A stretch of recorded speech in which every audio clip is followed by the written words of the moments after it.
ምንድነው? እኔ እኮ መብላት ስለማልፈልግ ነው አልመጣም ያልኩሽ። ደግሞ ላንቺ ላው መብላት አትፈልግም? አዎ ሀይኔ አልበላም። እኔ ግን መብላት ፈልጋለሁ።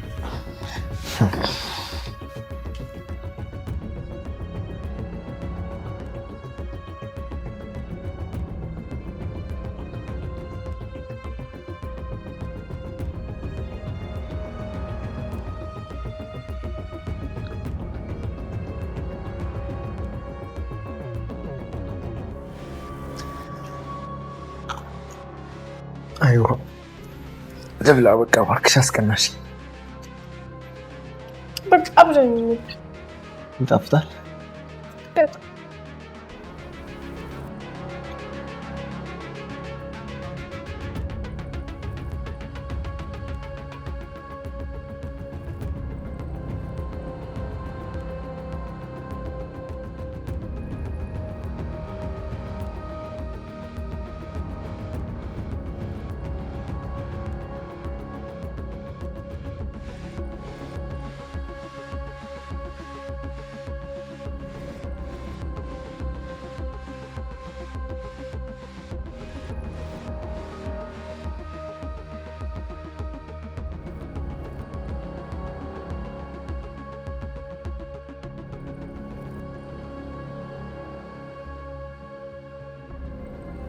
ለኛውና ስለምታደርገው ነገር ደግማ እንኳን በቅጡ ማታስበው መድኃኒት ናታን ደረጀ ስላደረገው ነገር እውነቱን አውቆ እንኳን እሱም ማገዝ ስላላቆመ ተናዳ የሚበላው ምግብ ላይ መርዝ ጨምራ ገርላ ከሀገር ለመውጣት ብታቀድም ነገሮች እሷ ባሰበችው መንገድ ሳይሄድ ቀርቶ ምግቡን እንድትሰጠው የላከቻት ውሃ አብረው መብላት ጀምራለች። ናታንና ውሃ ምግቡ ላይ ምንም አይነት ችግር ስላላገኙበት በፍጥነት እያጣጣሙ መመገባቸውን ቀጥለዋል። መድኃኒት እንዳቀደችው ናታን ላይ ጉዳት ይደርስ ሲሆን ሀሳብ እንዲሁም አስተያየታችሁን ኮሜንት ላይ ጻፉልን። ከዚህ ነገር አስቀድሞ ስለ ነገሮች ከናታን ጋር ለመነጋገር ወደ መኝታ ክፍሉ የሄደችው መድኃኒት በሩን ሳታንኳኳ ወደ ውስጥ ገባና ሁኔታውን ትመለከትና ምን ነው የደነገጥክ መስላለህ ብላ ስትለው ናታንም በአጭሩ እንዳልደነገጠ ይነግራታል። እሷም ትቀጥልና ለነገሩ እንዴት ትደነግጣለህ? እርቃኔን ቪዲዮ የቀረጽከኝ እንደዚህ ልብስ ለብሼ እንዴት ልትፈራና ትደነግጥ ትችላለህ? ስትለው ናታንም መድኃኒት በቃ በጣም ይቅርታ፣ አንዳንዴ ሁኔታዎች ያስገድዱሻል። እውነት ለመናገር እኔ ስለ ነገሩ ምንም የማውቀው ነገር የለም። ደግሞ እርቃንሽ ስላየሽ በጣም ይቅርታ ብሎ ሲላት እሷ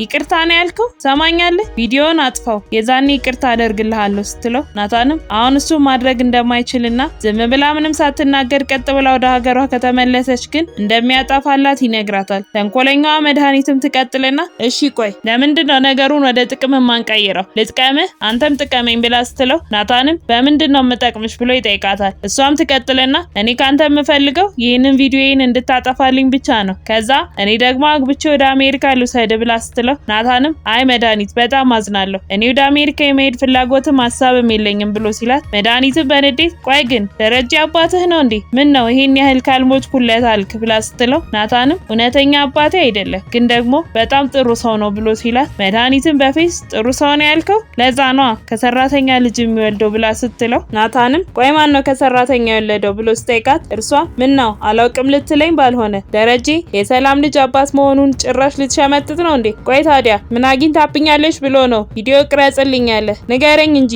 ምን ይዘጋል ብላ ስትለው ናታንም በድንጋጤ እኔ ይህንን ማመን አልችልም፣ ይቅርታ የሰላም ልጅ አባት አባዬ ነው ብሎ በድጋሚ ስጠይቃት እርሷም ምን ነው አልነገረኝም ለማለት ነው? በአንተ ሲልክ ለምን ብለህ አትጠይቅም ነበር? ዝም ብለህ ነው እንዴ ተቀመጥከው? ይህንን የደረደርከውን መጽሐፍ እንኳን አንዱን አንስታ አታነብም ብላ ስትሳለቅበት ናታንም ቆይ ግን እርግጠኛ ነሽ ብሎ በድጋሚ ጠይቃታል።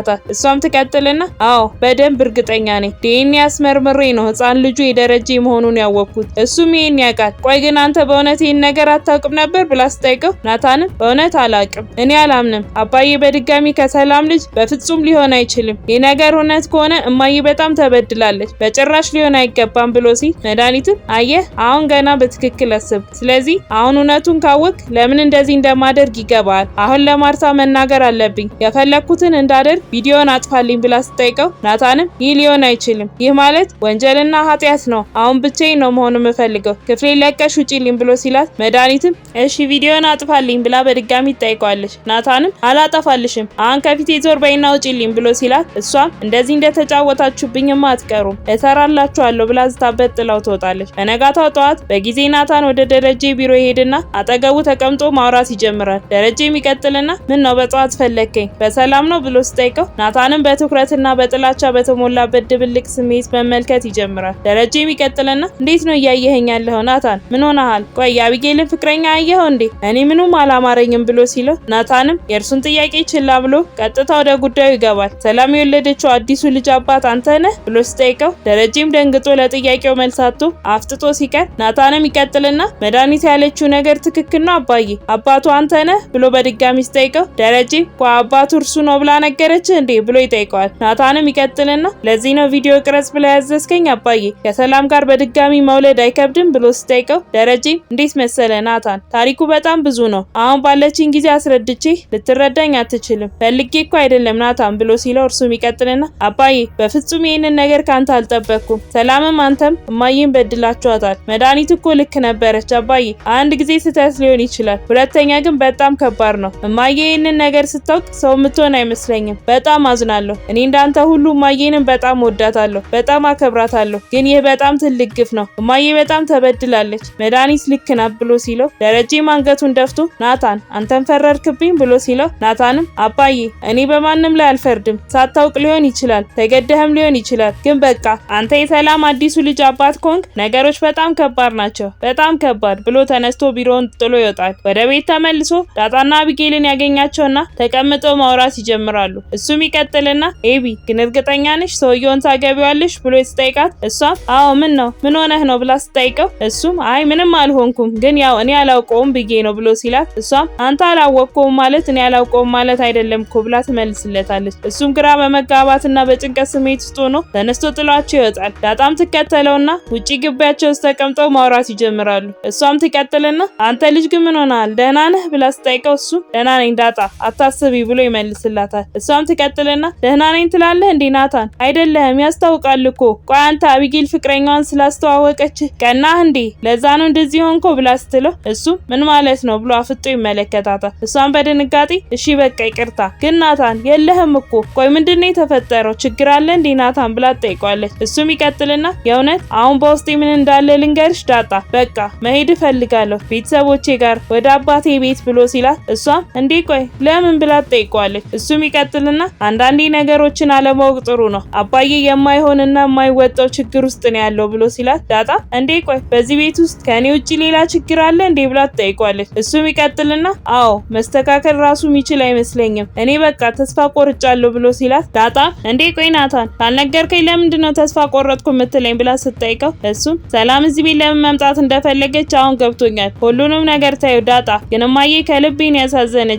በቃ አሁን ወደ መኝታ ክፍሌ ገብቼ መተኛ ትፈልጋለሁ ይላትና ተነስተው ወደ የመኝታ ክፍላቸው ይሄዳሉ። ናታን ክፍሉ ገብቶ መኝታ ክፍሉ ተቀምጦ ባለበት ደረጀ ይመጣና ናታን ተቀይመኸኛል አይደል? አየህ ናታን እኔ እንደዚህ የተዋረድኩ ሰው ነኝ፣ ጊዜን ያዋረደኝ ጊዜ ዝቅ ያደረገኝ ሰው ነኝ ብሎ ሲለው ናታንም ኧረ አባዬን ያልተቀየምኩህም በምን አቅሜ ነው ያንተን የምቀየመው ብሎ ሲለው ደረጀ እንደዚህ እያልክ አባትነቴን አታሽሽ፣ ባልወልድህም እኮ ልጄ ነህ። ሰውን ሰው ያደረገው ልብሱ አይደለም። አየህ እኔ እንዴት እንደቀለልኩብህ አስተውለሃል? እንዴት እንዳነስኩብህ ብሎ ሲለው ናታንም እኔ እንደዛ አላሰብኩም አባዬ፣ ግን በጣም ይቅርታ ይሄንን ስለምልህ እማዬ በጣም እየተበደለች ነው ያለችው ብሎ ሲለው ደረጀም ያውልህ ናታን እኔ በህይወቴ አንድ ጊዜ ብቻ ነው ስህተት የሰራሁት። መቼም ወንድ ልጅ ነህ ትረዳኛለህ። አንድ ጊዜ ብቻ ነው የተሳሳትኩት፣ እሱም በስህተት በመጠጥ ውስጥ ሆኜ ነው። ሰላም ግን ጊዜ ጠብቃ ተበቀለችኝ። ልጄን ጥለሃል ብላ በሰከርኩበት ጠብቃ በድጋሚ አብራኝ ተኛች። ዳጣን ጥለሃል ብላ በሰከርኩበት የእሷን ምትክ ለማግኘት አብራኝ ተኛች። እኔ እንደዚህ ስልህ ልብህ ምናልባት ትንሽ መለስ ሊልልኝ ይችላል። ነገር ግን ማርታ ምንም ብላት እንዴትም አድርጌ ባስረዳት ልታምነኝ አትችልም። ማንም ሰው በእርሷ ቦታ ቢሆን ሊያምነኝ አይችልም ብሎ ሲለው ናታንም አባዬ ግን በጣም አዝናለሁ፣ መውጣትና ማስተባበል ማትችልበት ችግር ውስጥ ነው ያለው ብሎ ሲለው ደረጀም አንገቱን ደፍቶ እርሱ አይደለም እንዴ ረፍት ነስቶኝ ህመሜን ያባሰው ናታን፣ በቃ እንግዲህ ፈጣሪ እንደ ፍቃዱ ያድርገኝ፣ ምንም አማራጭ የለኝም ይለውና ክፍሉን ለቆ ይወጣል።